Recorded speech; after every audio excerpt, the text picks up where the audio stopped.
Hi, I'm going to show you how to go about doing this assignment. The first thing I would do would be to be aware of the assignment requirements. I will have read the syllabus, first of all, to see the deadlines and those sorts of things. Then I would get in depth on these assignment requirements, and that's what I want to go through with you here. The first thing I would do is to start with the survey interview, and basically I'm going to follow through with all of these steps. You'll see 1, 2. In the first step, I choose a topic. In step 2, I conduct an interview and post my recording. In step 3, I analyze my table data, and in step 4, I analyze a newspaper article, and that's it. And that's what comes down to produce the paper. And you can see an example of what that looks like. If you look at the sample paper, just go to the home page and scroll down. Right next to the instructions is a link for that sample paper. And if you open that up, you'll see that even though the instructions are long and there's a lot of detail about what I'm looking for, the output is not necessarily long. This is the entire paper here. It's only about 650 words. And you'll see here, there's an introduction, right in this, it's just one sentence. And you'll see the conclusion is 2 sentences, but also relatively short. And then there's 3 paragraphs in the middle. Now, the first paragraph is covering the table. And you can see here the person has reported, for example, the chi-squared values and then percentages. So you're going to do, this is the percentages on the main table, and then 3 chi-squared values from 3 different other tables. And the instructions tell you exactly how to do that. The second paragraph here is the paragraph where you report your in-depth interview findings, right? And so during the survey interview, one of your questions will be an in-depth interview, interview question, an open-ended question, where you're going to go in depth and ask them to speak freely on that topic for at least 3 minutes. And in your paper, you're going to summarize that answer. Okay, and you'll see here they tell you who they interviewed, and they summarize that answer. And then the last paragraph here is on the newspaper article, and you can see here they even use bolded words, which I like. You don't have to do that, but I do want you to use this exact language, these concepts: issue, conclusion, reasons, fallacy, ambiguous language, assumptions, causal claims, omission, evidence, overall argument, right, and so on and so forth, right? So those are the 3 main parts of the paper, right? You're going to analyze that table, you're going to summarize your respondent's answer to the open-ended question, and then you're going to present your newspaper article analysis. And that's really it. You have a bibliography, as you see here. I don't care about formatting. Any formatting is fine. And then at the end, you've got just a copy of that table. Okay, and this table you're going to just download and then copy and paste right into your submission. Okay, so let's go back and look at this, and all of that, what you see there is described here in instructions. You'll see here that instructions, it takes longer to explain it than to see the output, but you have to know how to go about doing that. And that is a good paper, is a good example, but that didn't just happen by accident. That person read the instructions and produced a product according to expectations, and that's what we expect here. So the first thing to do, as it says here, is to look at the survey and choose a particular topic. And you'll see here the link, as I clicked, is right here in the middle of the instructions. And each time you, as it says here, each time you do a new interview, 5 of them you'll do this semester, you're going to come back and click that and start over. Now I just want to choose a couple of answers here. Of course, you're going to very carefully read these answers to the person. They're absolutely necessary, and I also want you to record this first page. Of course, you're going to read all of the answers as they're written, but these first ones, there are actually legal issues that say you need to read these things to the respondent and they need to respond. And we're going to record these, so we're safe. We're on safe ground when it comes to doing what we call informed consent. That's an ethical issue for doing research. People need to be told what they're taking part in. Okay, so you're just going to read the questions to the person. You're going to choose their answers on the screen. So maybe of course, they're going to say yes and yes, they're going to say yes, I understand, and then they're going to tell you the county that they live in, and you're going to click next and go on, right? And you're going to go all the way on to the last page on demographics, and then hit enter your name, and then hit submit. But you're also going to, as it says in the first instructions here, number one in our instructions, what we're doing here is that we are going to read through the question and choose one of the 9 listed topics for open-ended questions, right? And we'll do that right here. You see here, this is a page on music, and this is a possible open-ended question. And you can see here I've written out open-ended questions for you to ask your respondent. And this is what you're going to summarize their answer to this entire answer, right? All of this whole discussion, you're going to summarize that discussion in your paper in about a paragraph, right? It's about 3 to 5 sentences, okay? And focus on what they told you, not what you asked them, right? Just focus on their responses and describing what they told you. Now, each one of your 5 interviews you do this semester will be on a different topic. And so, again, this is described here in the instructions. Each one of your interviews, you choose only one of the 9 open-ended interviews, and it must be on a unique topic. So each of your papers written on a different topic, all right? And so maybe for your first paper, maybe you will do music, right? And so when you come to this music question, you'll ask it, and then you'll just go on to the next one. But you don't have to ask that music question because that's only topic 1. Topic 2 is marital conflict, and you can do the topics in any order you want. There are 9 topics and only 5 papers, so there will be 4 topics that you probably won't cover, right? And so I would suggest starting with your favorite topics and or considering the favorite topic of your respondent, depending on who you're interviewing. Maybe ask them which of the 9 topics they would like to talk about. But the point is, it's that you're only going to ask one topic per interview. So if you chose music, you would answer that question and you'd skip this marital conflict open-ended question. Of course, you'd still answer all of the open-ended questions throughout the entire survey based on the person's responses, right? And so you're going to read all these questions and they're going to give you the response. You're going to choose their answer. So they told you divorce, right? They told you much better to divorce. Right, and make sure you read the questions as they're written, and there's always a none of the above. And so if the person doesn't want to answer, or if they give you an answer that doesn't fit, you can ask them again. You say, look, you have to choose between divorce and separation and counseling, or work it out between themselves. And if they say, well, I don't want to, or I think it's something else, or I think it's something in between, just say thank you and click none of the above, other, don't know, refused. And then go on, okay?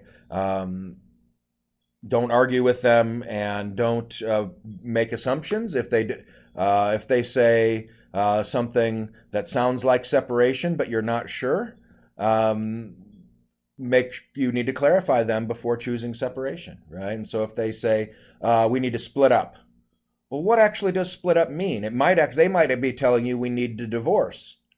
Or they might mean separation. And so you need to clarify with them and say, do you mean divorce or do you mean separation when you say split up, right? And of course, you don't choose until you're sure, right, which answer they actually mean, which is why we tell them the answers in the question, right, to prompt them to choose one of those answers, right? It's very important that they choose one of those answers. If they don't, you need to ask them to, and if they won't, then again, you're going to just choose none of the above. And that shouldn't happen very often. The answers are easy to do and easy to choose. If there's more than a couple of the none of the above, there's something wrong with this interview. So you need to probably contact me and talk about it, because generally people don't mind sharing their opinions. In fact, they usually like it. Anyway, you're going to ask them the questions, they're going to answer it, and you're only going to use one open-ended question for each interview. And so maybe you chose music and then you won't choose marital conflict, or maybe you didn't choose music and you will choose marital conflict, or you could even skip music and marital conflict and start your first open-ended question on inequality. And again, of course, regardless, you're going to answer all the question in the survey, regardless of your open-ended question. All of the questions get answered, but just one open-ended question per survey, right? So all the closed-ended questions get answered throughout the entire survey, depending on the answer you get when you ask the questions, but only one set of open-ended questions. Okay, so after we've done that, we're going to conduct and record the interview using the entire survey all the way to the end and hit complete the survey, answer them all. Again, only one out of 8 or 9, however many there were, open-ended questions. You're only to interview your friends and family. You're not to interview anybody under 18. You're not to interview anybody in this class. You're not to interview anybody who's taken this survey before. You ask the question listed. Don't ask anything. There are ethical issues here that I need to go over with you. Don't ask any personal or stressful type of questions. They're not written that way. They shouldn't come off that way. If the person seems stressed, then you should redirect to a different question. Just say thank you. Let's move on and go on to a different topic, probably. All the way to the next page of the interview. If the stress seems to continue, just say thank you. That concludes our questions. Okay, don't tell them they're too stressed, we need to stop or anything. Just say thank you, we're done. And tell them they were very helpful, right? I mean, don't make them think like something's wrong, right? That you need to protect them, and if there's something, they're getting stressed, you need to just stop. So as it says here, no harm to people we talk to, and of course we're not talking about physical harm, we're talking emotional stress, right? And that's no more emotional stress than everyday life, and that's the kind of thing that they would get if they turn on the television or if they read the news. They would hear people talking about public issues, and those are the kind of things that we all have to react to in our everyday lives. But we don't all have to react to stressful private problems in our everyday lives. Some people have serious marital conflict in their lives, for example, and we absolutely don't want people talking about those kinds of personal problems, okay? So even if it comes to music, right? If somehow his music is tied to something that's stressful in people's lives, you do not want to hear that story. Nothing illegal, nothing stressful in any way, right? Everything is supposed to be about social issues. So this is an important thing, right? Public issues, not private problems. Okay, and if they do talk about private problems, your job is to quickly change to the next subject. And if it persists, you stop the interview, right? Again, you don't tell them, hey, we need to stop or anything. You just said thanks. That concludes the interview. And you contact me and you let me know that this persisted and this has gone on, because this is not something that's acceptable. Okay. Another issue is finding people to talk for 3 minutes about any one of these topics. For most of you, probably won't be a problem, but it might be for some people. And one strategy is just to tell them that you're going to need them to talk about a particular topic for 3 minutes, and maybe even ask them again what topic they want to talk about.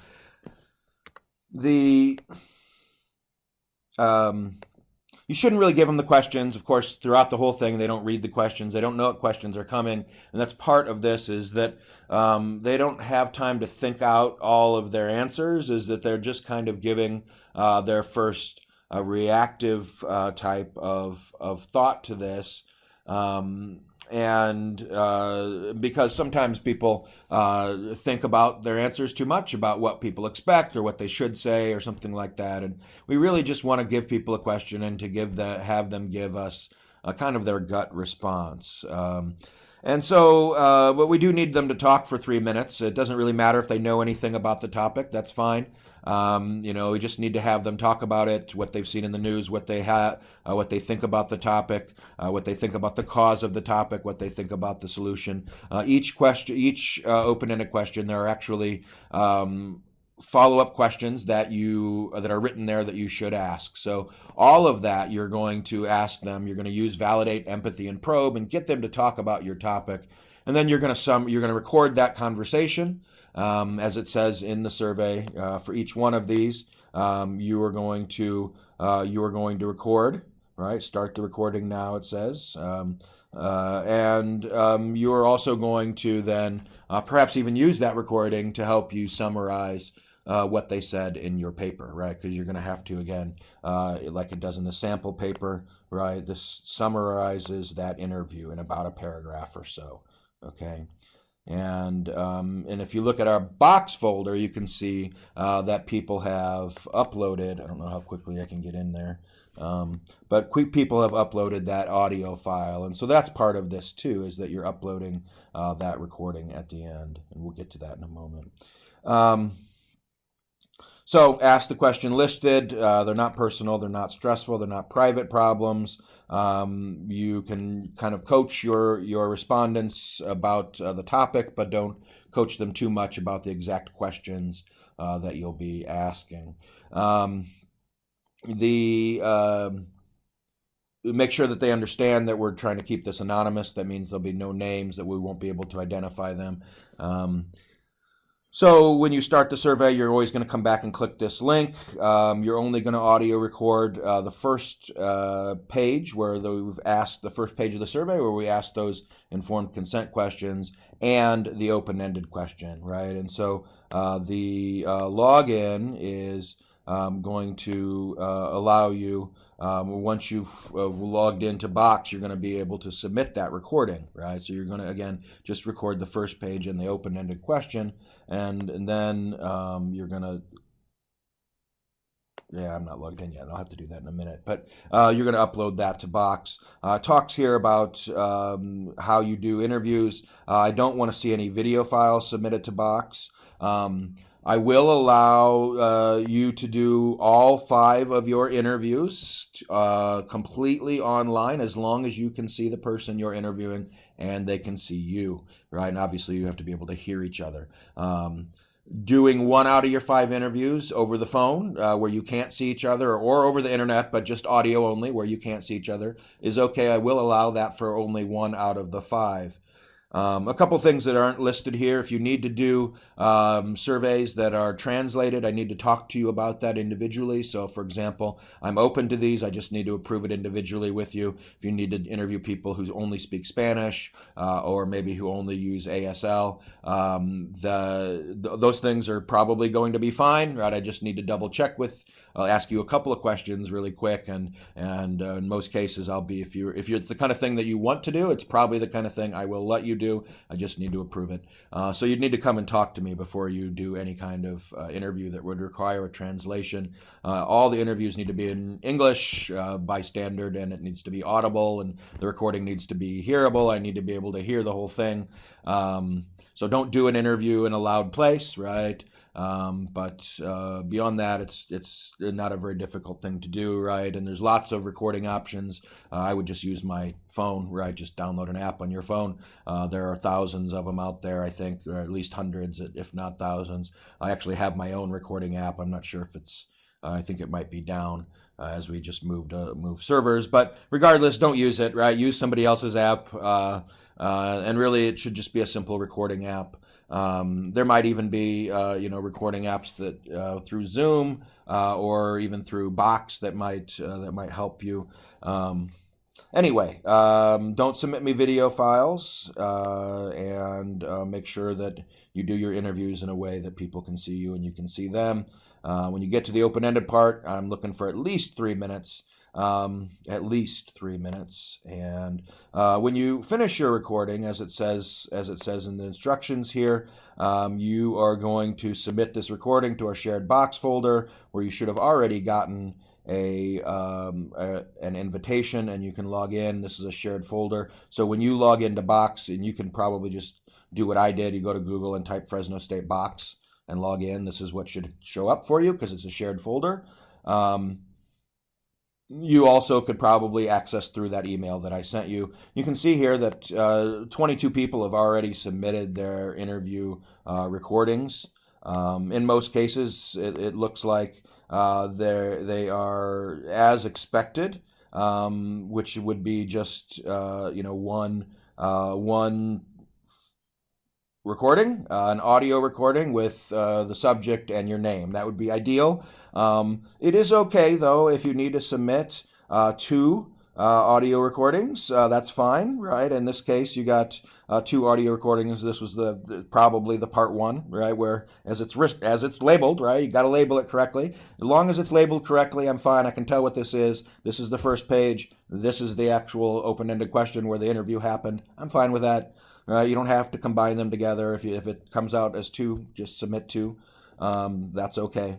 But the suggested is this, right? And if you're going to submit it in two, make sure they're labeled correctly. Perfect the way that Claire Smock did here. Anything else I think is, it should be clear from the instructions what we're looking for. So I'm glad to see people are already posting, and this is looking good for the most part. Let's see what's next. If we look at the assignment instructions, okay, so you're going to summarize your respondent's answer in about a paragraph, and as I already showed you on the sample paper, here it is, right? This is what the people did. So it took a lot, right, to get to just that open-ended question. There's only a couple things that you've submitted that you're summarizing here. You only got a couple of sentences to go or to do that summary of that 5 minutes, but you have to do the work, do the interview in order to be able to do that one paragraph summary. Of course, I understand that it takes a lot of work to produce that one paragraph. And if we look at the next part here, which is going to be, I think, the survey, right, doing the table, there's a tremendous amount of work that went into producing the data that is necessary to produce this table. And some of it you're doing, right? You're interviewing 5 people, but think about this. This project has been done in multiple classes every semester for over 10 years, right? And there's a tremendous amount of work that was done to produce these tables, and you are a part of that. You're a part of that tradition of student inquiry about the attitudes of people in the Central Valley, right? And we're practicing our interviewing and listening skills. We're practicing research skills. We're practicing data analysis skills. You're learning how to analyze statistical data, and you're learning how to be persuasive and present arguments and critique other people's arguments at the same time. And I hope that you find the project very helpful. My bigger point here is that there's a lot of history behind what you're being involved in here, right? And so being involved in a tradition can be something that can be powerful, and hopefully it's helpful for you. So anyway, in step 3 here, right, you are talking about the data and the statistical data, right? And so you're going to provide a full analysis of one table, and then you're going to provide analysis of 4 more demographic variables. And what that's going to look like, again, come back to the summary sample paper.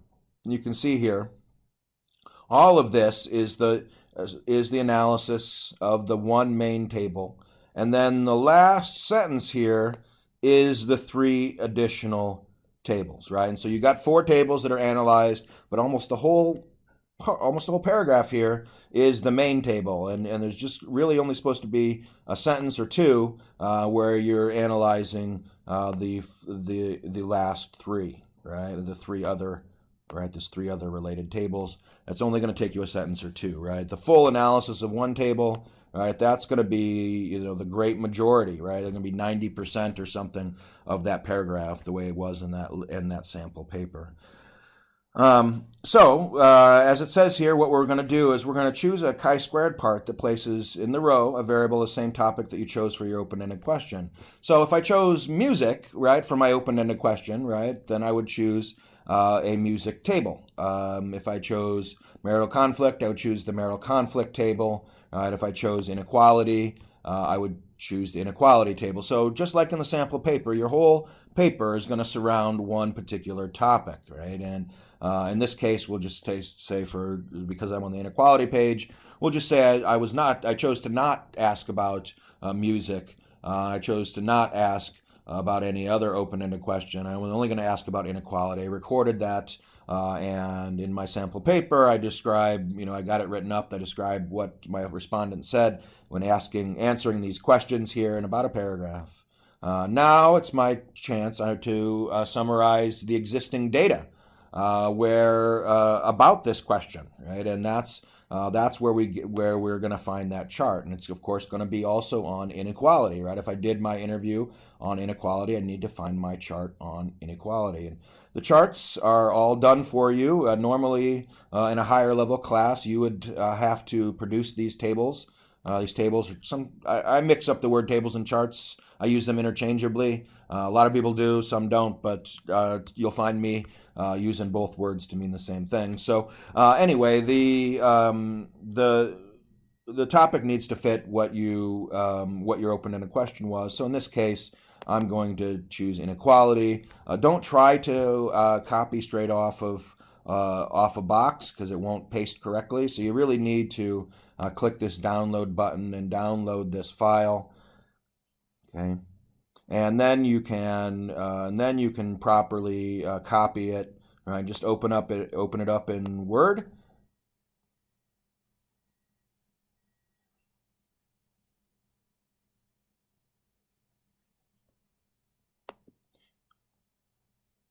And let me explain to you what's going on here. Right, you're gonna skip this first ones.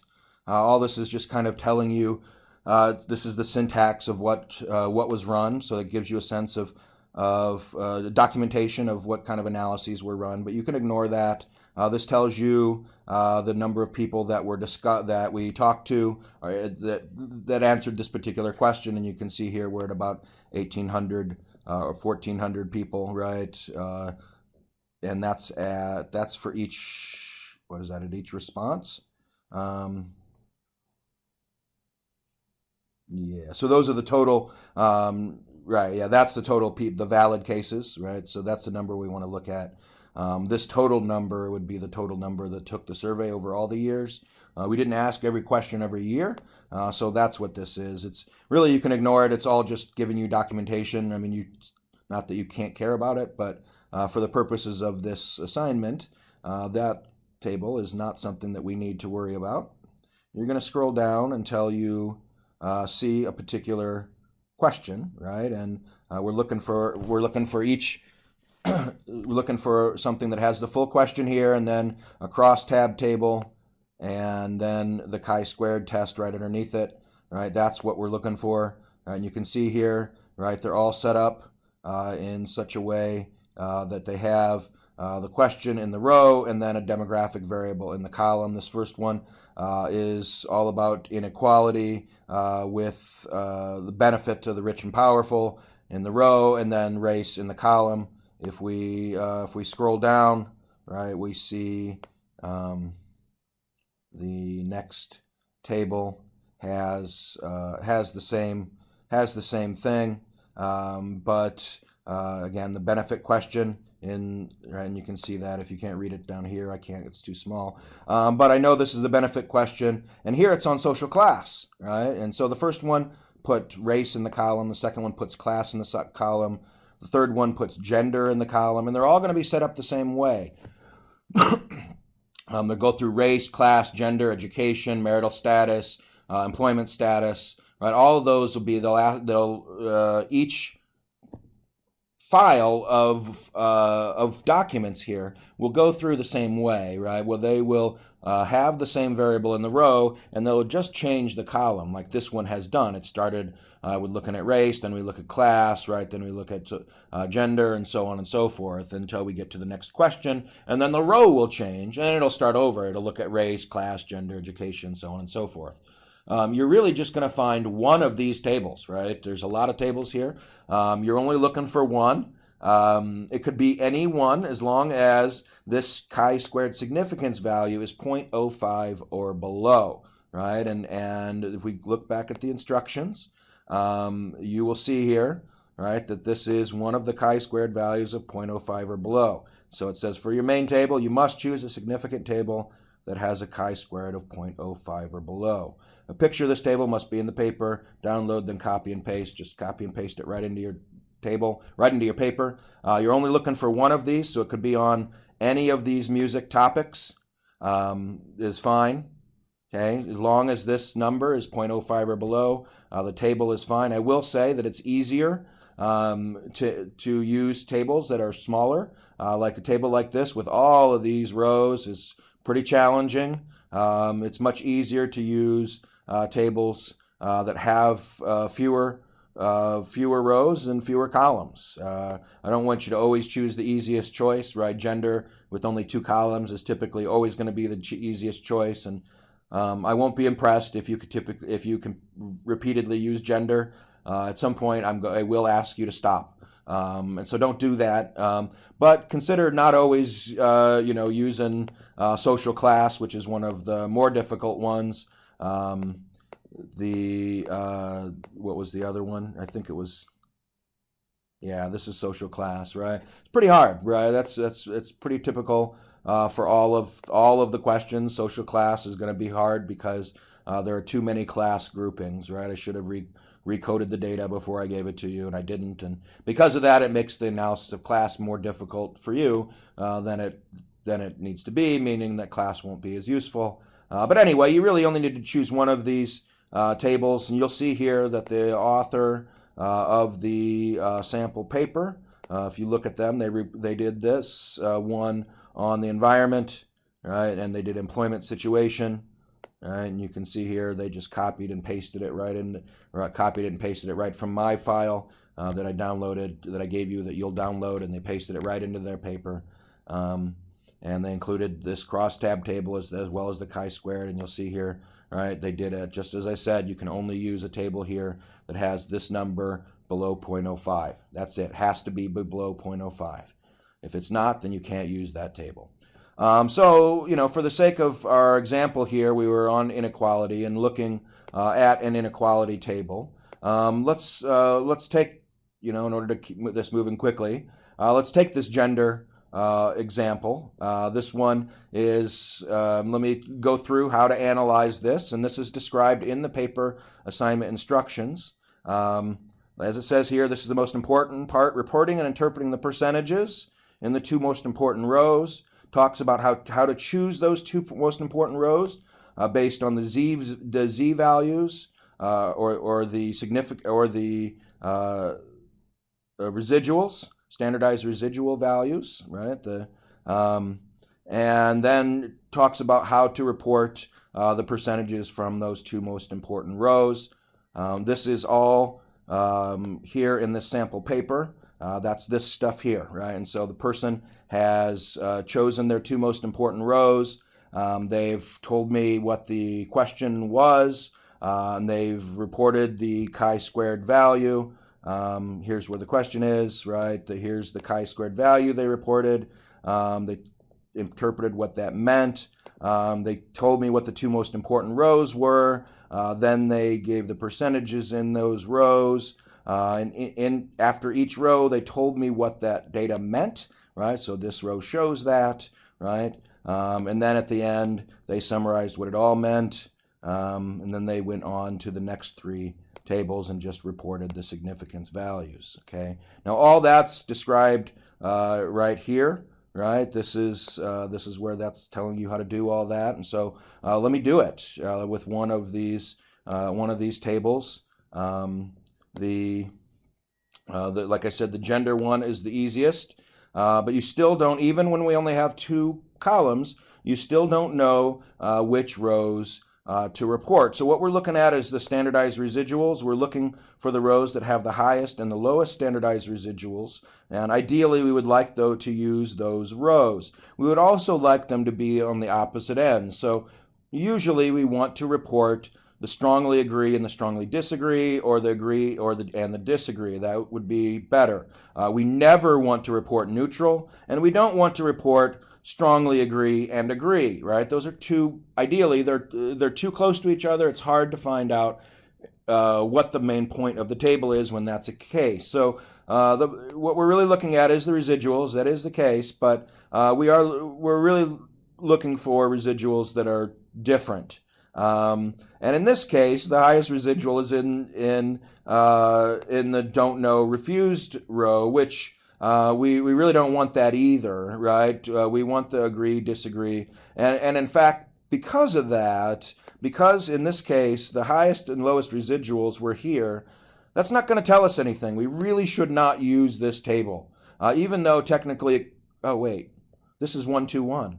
Right? I can't use this table. See, that's what happens when you're 0.05. When you're above 0.05, right? Your residuals are not going to be leading you in the right direction, right? And so I should have looked at this first. You can't use this table, right? Because it's not 0.05, right? And another thing, even if you did, the residuals would lead you in the wrong direction, right? So we have to find a table that's not 0.05, and I don't want to use social class. Let's use something else, right? Education, not okay. That's 149, right? That's above 0.05. We can't use that one, right? And so the chi-squared value there doesn't fit. Here's one with 0 and not that many columns. And this is this is political party, right? And that makes sense, right? We know Democrats and Republicans, or we can guess Democrats and Republicans have different attitudes about inequality. And again, we're going to look for the rows with the highest and lowest residuals, and hopefully they're going to be in the strongly agree, strongly disagree, and lo and behold, look at the residuals here on the strongly agree, strongly disagree rows. Wow, nothing else is even close, right? The agree, disagree, well, now that actually this disagree row is pretty big at 6.4. But I would still say, nevertheless, right, because we want to have the opposites, and these are huge numbers. In fact, the highest positive is still this 6.5, so you would technically even be wrong to choose the disagree row instead of the strongly disagree row, because the residual is even bigger, right, on the strongly disagree row. Although, if you chose disagree and strongly agree, probably not going to tick off a ton of points. But really, it's much better to choose strongly disagree and strongly agree. This clearly has the highest positive residual.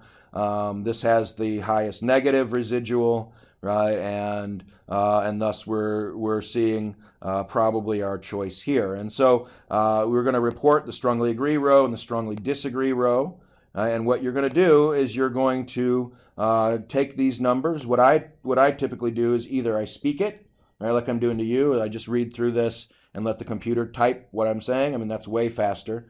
But what I've also done in the past is I literally just copy those percentages. And you'll see here, the last one is a total, and we don't report that. You can if you want, but what we're really focused on are these differences between these groups, because that's why it's significant. That's why this chi-squared is below 0.05, is because there's real differences between these groups. And in fact, I didn't talk about that, but that's what the chi-squared means. If you can see in the paper assignment instructions, right? You can see them. You can see this being discussed, and in the sample paper, you can see this being discussed as well. And so, what we're doing here is we're going to first of all say this is significant. In fact, let me just write it up, right? I can write it up really fast, right? Again, normally I would just turn on speech recognition and let the computer type it, but I've already copied the. Oops, I didn't do that right, did I?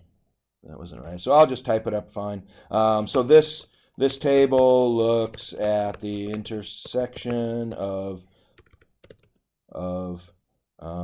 inequality benefiting the rich and powerful, and I don't want to do and, I'll just do rich, and political party.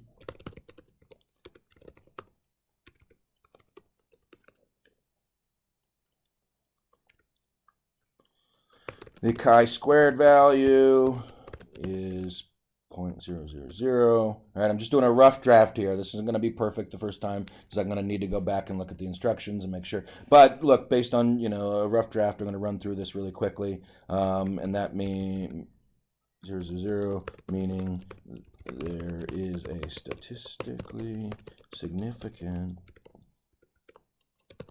difference between the answers of the different political parties And I don't worry about misspellings when I write things out the first time.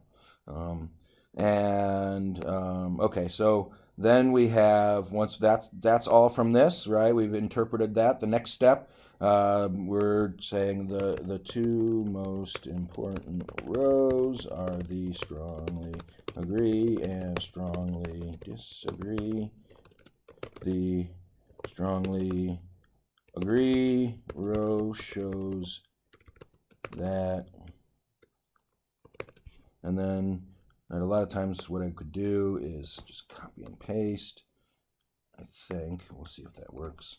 That does not work. I guess I did do it right before. Okay, so you can't do that maybe, or I just didn't do it right. Let's see if I can try that again. I bet you if I do it that way, there you go. Right, do a right click and paste just those words. That's the way to do it. And then you have to go 35.1. What are we doing here? That's Democrat, Independent, Republican. Democrat, don't know, Independent, Republican. And I'm just going to skip the don't knows. Right, I'm going to just erase it.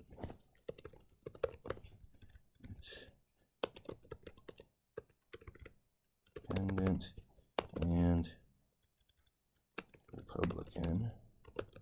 What do they think? Right, that's the strongly agree.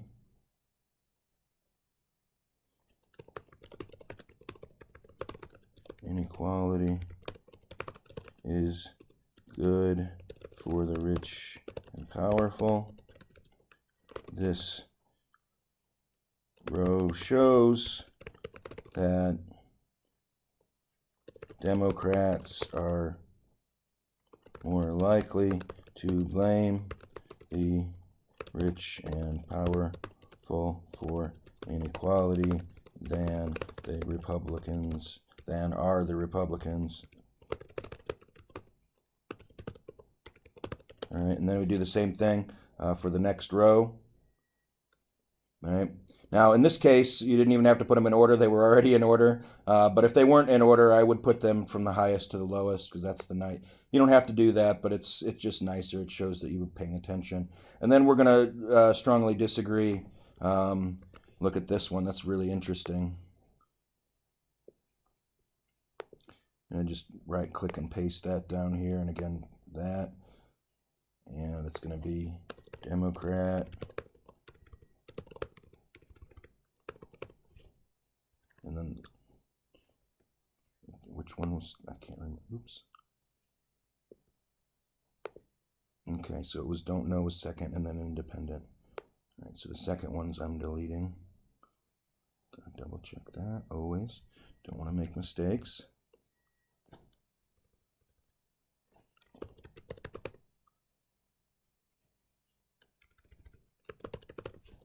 So independent, and then Republican.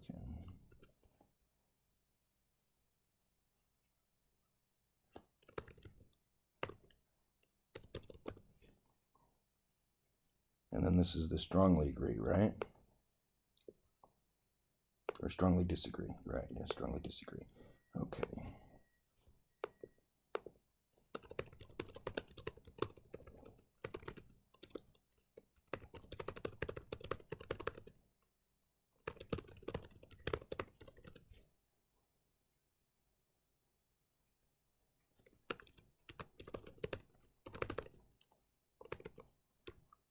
Oh, no, I can't jump in some yet.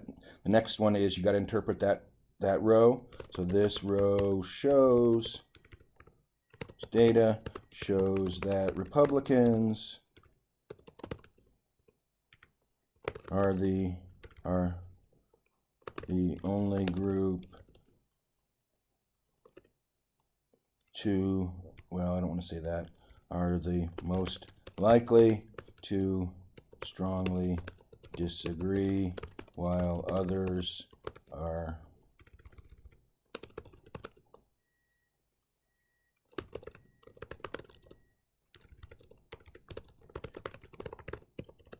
right. In some, Republicans strongly disagree that seems silly. Inequality benefits the rich and powerful. and some Republicans, we want to say tend to strongly disagree much more than Democrats and Republicans, and independents. All right, so we want to have the tend to, right? We always, when we're describing statistics, we would like to talk about tendencies, right? And it's particularly when we're doing a summary, right? When we're reporting numbers, we don't talk about tendencies necessarily, but when we provide summaries, we need to use words like we tend to, and make sure that we're talking about patterns where we're comparing, right? Tend to more than. We're not making blanket statements, and something is high or low only in comparison to somebody else, right? And so we don't know if 10% is high; it's only higher than the other group, right? And so that's the kind of comparison we're making when we're summarizing. So it's always going to be a summary like this, right, where there's one group is going to tend to give one answer much more than another, right? And so your answers will look very similar, right, even though the content of the structure of the answer will look similar, even though the content will be different. So that's almost it. I mean, if you look at the main table, right, you look at the sample paper, right, they reported the chi-squared values, they reported the two most important rows, right, and then they do these three extra tables, right, and again, let's look at the assignment instructions, right. You've already reported everything from your main table. It's time to do a summary analysis of three other tables. Task is to glance through the chi-squared values on at least three other demographics for that same row variable. Just describe which demographic variables have significant chi-squared values and which do not. In other words, report and interpret the chi values for these three other tables. And again, you can see how they did this in the sample paper, right? It's right here, right? They report them right here, right? And this is where they interpret them. Right, so they reported the values here, right, and they interpreted those values in the next sentence. And this is only a couple of sentences. This is how we would do it, okay? Let's look at our table here again, right, and we're going to add on two more sentences at the end here. And I'm going to go up, and I'm going to just look at a couple of other ones. 149, and that is for education. So I'm just going to come down here and say education, P equals 0.149, and we know that's not significant. Okay, 149, education, right? Let's double check and make sure I got that right. Right here, right? Yes, that's correct. Okay, so we got to find a couple more. 121 is fine. So I don't make any mistakes, I'll just copy it. And then this one is gender. So I'm going to come back here, and I'm just going to say gender, education, gender, and P equals. And then I have one more to do, right? And I'll just go up one more, and then we'll maybe do, what's this one? This one's race. And it is significant. That's interesting. It's always more interesting if it's significant, right? I mean, not significant is kind of interesting, but significant is way more interesting. So that's always exciting. And of course, you're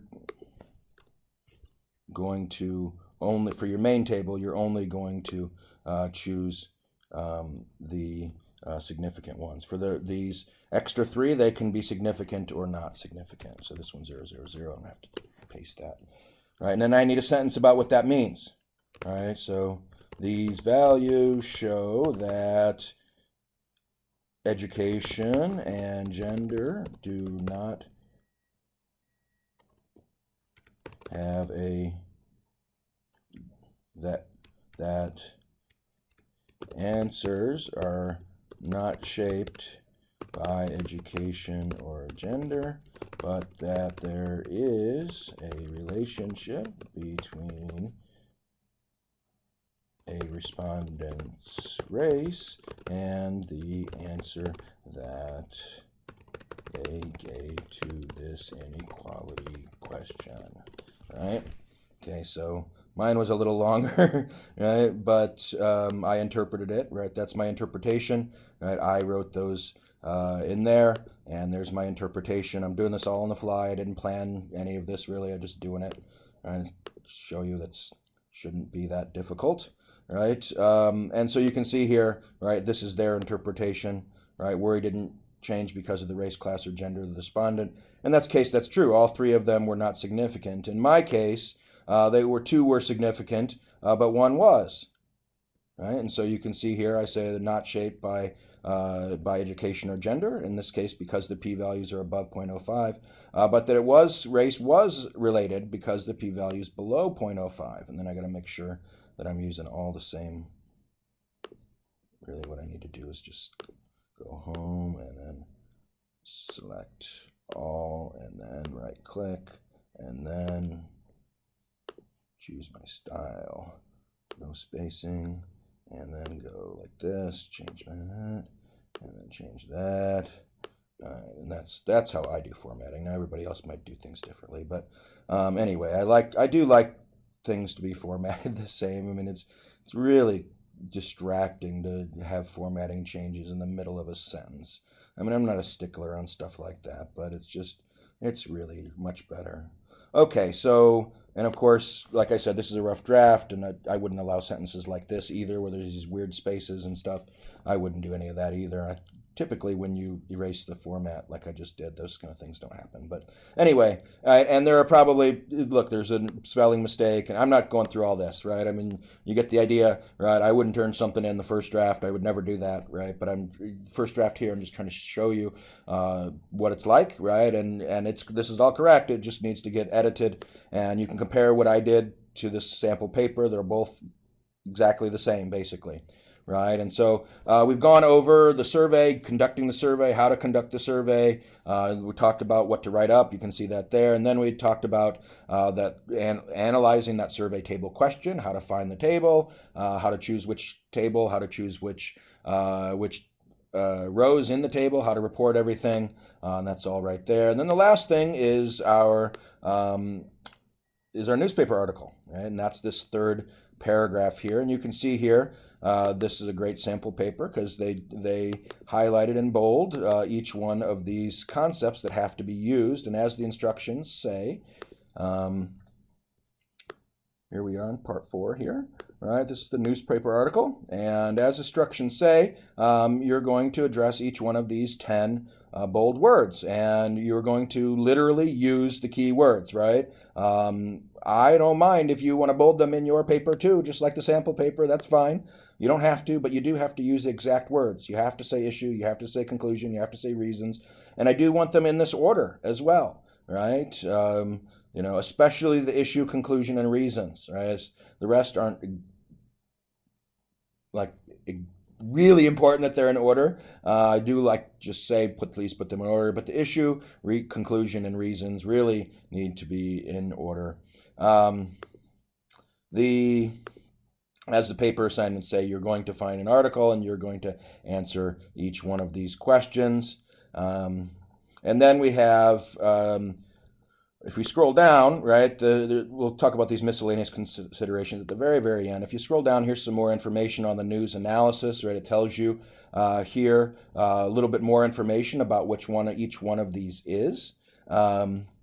Let me just try this with you and see. So we're looking for a news article. It cannot be an article that comes from an outlet that's not news, right? It has to be a news outlet. So this is any non-news outlet's not okay. No organizational site, no blog. It has to be a legitimate news outlet.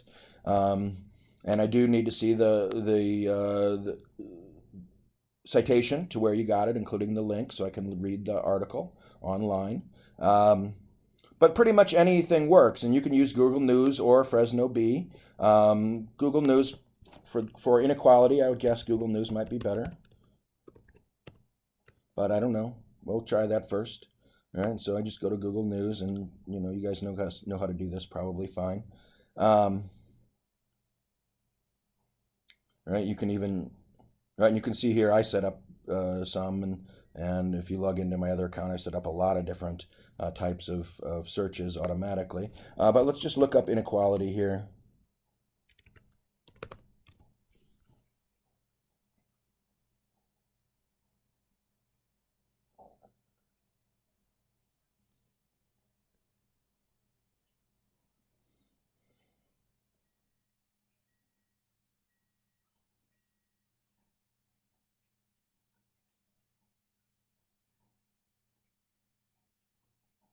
Okay, so now look at this, right? Google News doesn't always just give you news, right? You have to be careful what you use. The National Review is a legitimate news outlet. The Cato Institute, this is not really a legitimate news outlet, right? Either Inside Higher Ed probably is. It's questionable. Of course, the New Yorker and NPR, right? News doesn't have to be, just print news, right? The NPR's radio, that's news, though. Legit Forbes, of course. BU Today I've never heard of, but probably is okay, right? KALW, sounds like even a radio station. That's fine. But like Cato Institute, right? It's a group, right? And I just don't think the Cato Institute is really a news outlet, right? I mean, if we just look it up, and it does not, don't think it's a think tank. This is not a news outlet, it's a think tank.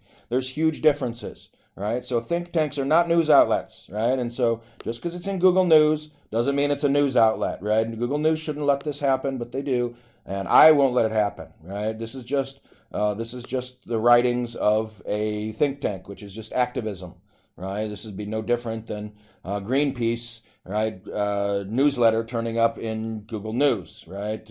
But Google News, of course, would much rather support the Cato Institute than Greenpeace, given that they're a big business. So anyway, do be careful. Make sure you're using regular, news outlets. National Review is fine, right? And if you're at all worried, right, you can just look it up, right, and look at what it says. Look up National Review. Editorial magazine, right? Obviously, that's a news outlet, right? It's not a think tank, it's a magazine, right? And so that's fine. We're going to look at this article. I've never seen it before.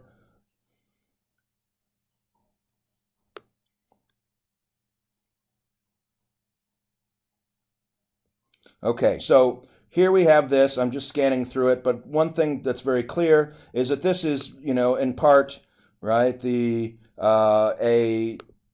argument with the New York Times about a particular topic. Now, we wouldn't want to say the issue is the debate between the New York Times and the National Review. That's not the public issue here, right? The real issue is inequality, right? So don't say that this article's issue is the debate between the two groups. The real issue is what they're debating, right? And that is inequality, right? The New Yorker here thinks that the National Review here thinks that the New York Times has used very questionable evidence, right?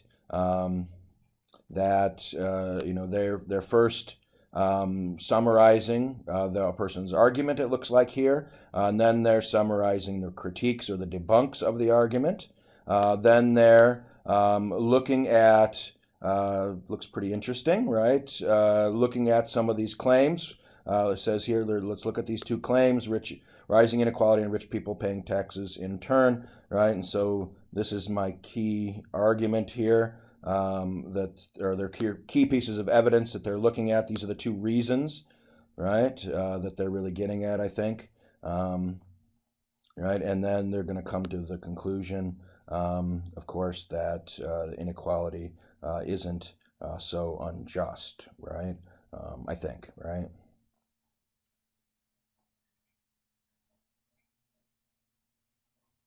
Yes, your eyes are definitely glazing over, right?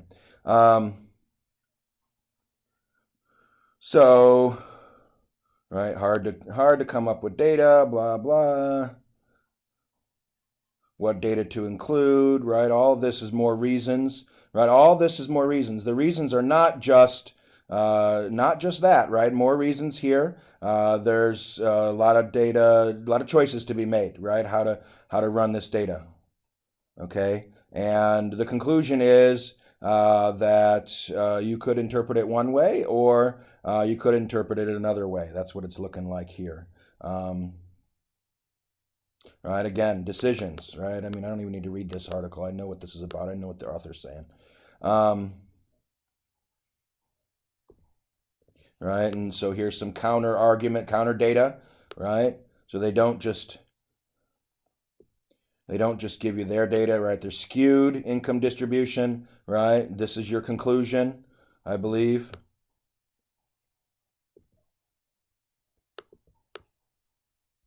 Right, so they're using, here's the, even though it is here at the end, right? This is the end, right? Usually conclusions are in the front, and you kind of knew that this was in the front, right? So I would say here, this is my conclusion, right? The conclusion is here that, you know, these are estimates, are not fact,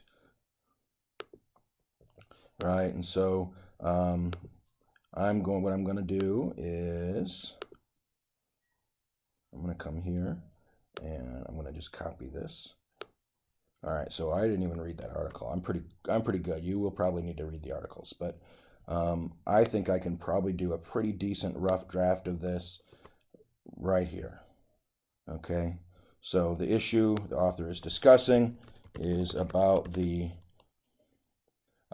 nature and harm of inequality. Right, so it's not just inequality, right? It's about whether inequality is unjust, right? Whether it's harmful. Okay. The conclusion the author is suggesting is that the typical numbers quoted are based on estimates and decisions. Just going to say estimates, decisions, and choices, and should be met with great skepticism rather than jumping to the conclusion that inequality is harmful. Right? What reasons? Well, the author gives several reasons, such as describing many of the choices that economists had to make in constructing the numbers, such as well as statistical evidence that contradicted the traditional argument and supported the idea that inequality is not that harmful. By the way, I totally disagree, but it doesn't matter, right? It doesn't matter. Ambiguous language. Now here I really want to focus on ambiguous language that's core to the author's argument. Everything's ambiguous, but here I want to focus in on the core to the author's argument. And I guess, you know, this is maybe one thing I would focus on is that what's an estimate, what is an established fact. Yeah, I mean that's one simple way to do this. That's for sure. And that could also be equivocation, right? And I don't want to say the same thing twice, but if I do two bad arguments or two ambiguous language, I could use it twice. All right, so the author uses the words, what are we talking about here? Estimates and facts. Estimates and facts, and wants us to believe that there is a clear and definite line between the two, but In reality, that probably is not so true. Okay, so there you go. There's one, but I would like maybe even try to talk about that as equivocation. So I really would like to use another ambiguous word, and it's amazing.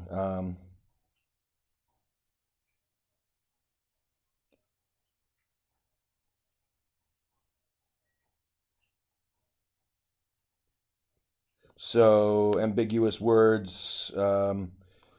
What's a burden? How about that? Right? I mean, tax burden. Right? I mean, tax burden is a very ambiguous word and it's very loaded, right? I mean, it suggests that you shouldn't have.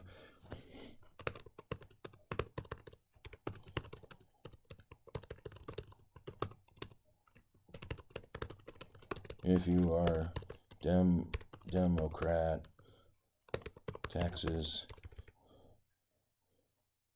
are and not burdensome. But if you are Republican, most taxes you likely already believe are burdensome.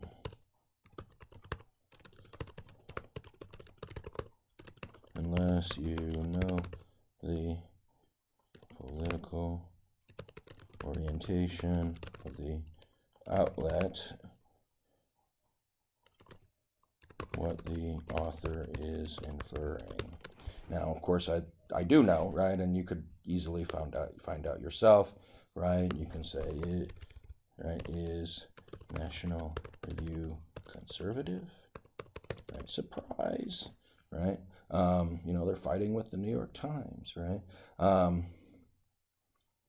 Right, and so yes, right, it's this right new conservative movement, right? But it's very easy to find out, and you should look those kind of things up. Okay, so that was very easy. I could go on forever on ambiguous language. What assumptions does the author make? I don't know. The author assumes the reader cares whether inequality is harmful or not. Why debate the details if people don't care? How about that one? There's lots of other assumptions, right? The author assumes the reader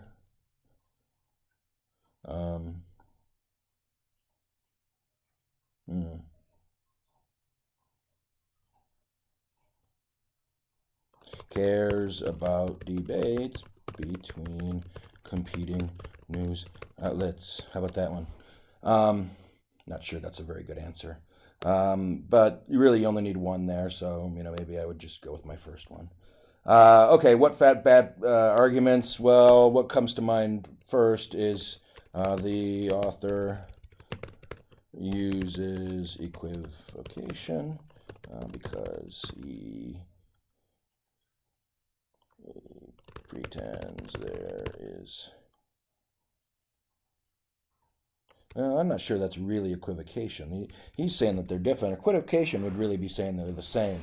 All right, so let's look again. Well, I mean, one of the easy ones here. Is that the author is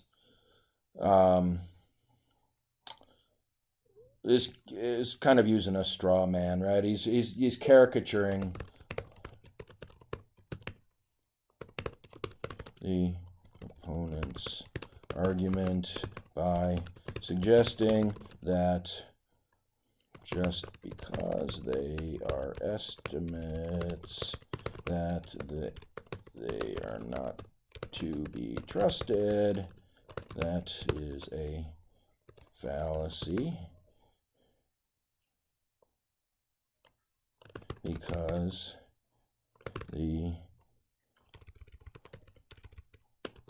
all numbers are estimates.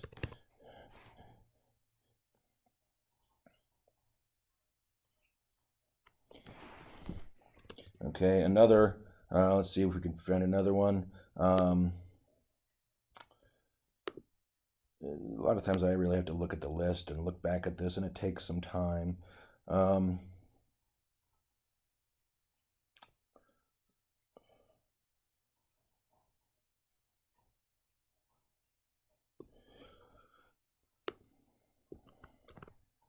So maybe this, right? Calling him an outlier. The author also uses a bad argument when discounting their opponent by referencing the bandwagon. This is the bandwagon effect. A bad argument. The author commits this bad argument when, I can just say that, saying their opponent is an outlier. Okay. Is the author using strong evidence? Yes, mostly this. The author uses strong evidence by, not really evidence. No, I shouldn't say that. The author uses some strong evidence, but uses logic more often to help people question the data of their opponent. The data are made by choices, the data are estimates, etc.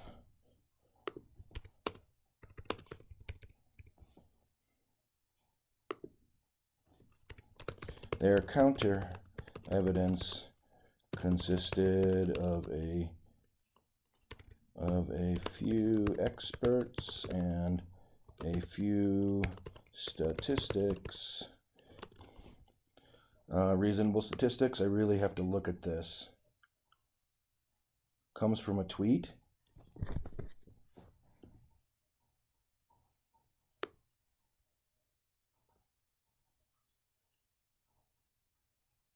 Well, how am I supposed to know where that comes from?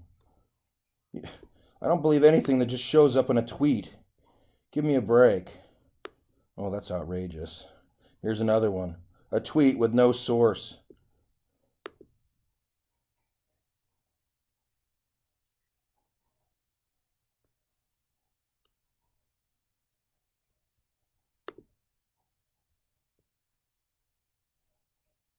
Ads, info, and privacy. Ha! See, this is outrageous. Outrageous. People.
I'll just.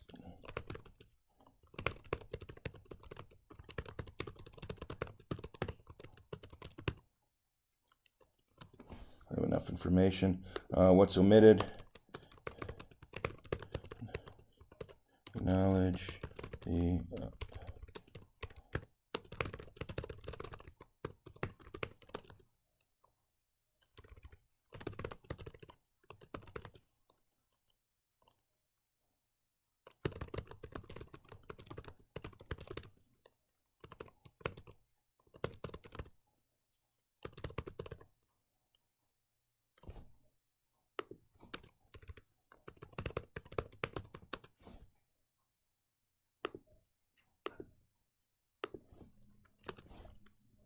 Okay.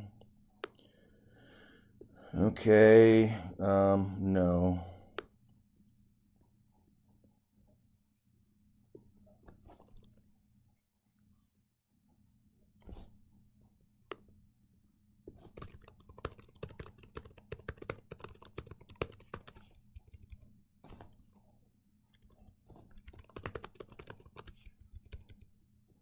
I want to say that. I think so. It's a fairly strong argument, man. It was done quite well, right? If you really, the only problem is they don't use good data, but I mean, the conclusion is pretty good, right? I mean, really, we just need to like not jump to conclusions. They're not established facts, they're estimates. I mean, that's a pretty good conclusion. That's very reasonable, right? I disagree with this person, I guess, politically, but that's a very reasonable conclusion. Um, I don't know. Fairly strong. I don't know if it was fairly strong. Maybe I should not say that. Yeah, probably not, because there were some real weaknesses there.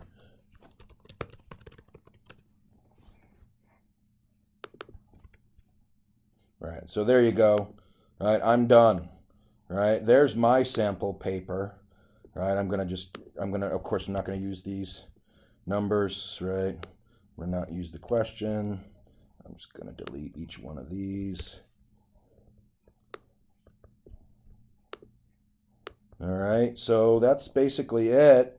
If you look at what I did, it looks um, it looks just like the sample paper. Of course, like I said, everything needs to get edited, and before you put it together. But you compare that to the sample paper. That's what they went through each one of these and gave pretty much a sentence for each one, and then they wrote their conclusion, right? And that's basically what the instructions tell you to do, right? That after you've answered each one of these 10 questions, you're done. That's it. There is the miscellaneous considerations.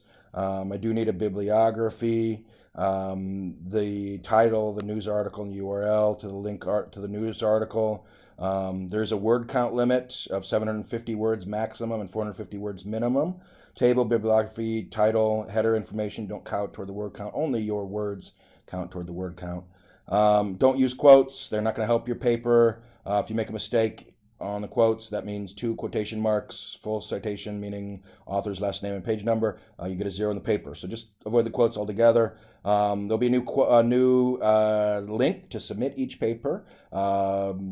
Available probably a Friday or Saturday and due by Sunday every week at 11:59 p.m.